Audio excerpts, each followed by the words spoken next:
দেখতে পাচ্ছেন আমি এই মুহূর্তে অবস্থান করছি সুবর্ণভূমি ইন্টারন্যাশনাল এয়ারপোর্ট, ব্যাংকক, থাইল্যান্ডে অবস্থান করছি। ব্যাংককের হচ্ছে এয়ারপোর্টে,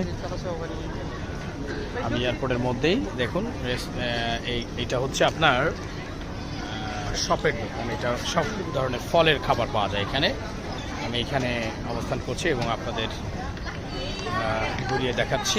দেখুন আপনারা দেখতে পাচ্ছেন আমি এখন এই মুহূর্তে আছি আপনার এই ফলের শপে। আমি আছি সুমন, আমরা সবাই এই ফলের দোকানটা ভিজিট করলাম এবং দেখতেছি। এই দেখুন এই যে সুন্দর সুন্দর খাবার এখানে পাওয়া যায়, ফল আপনারা দেখতে পাচ্ছেন।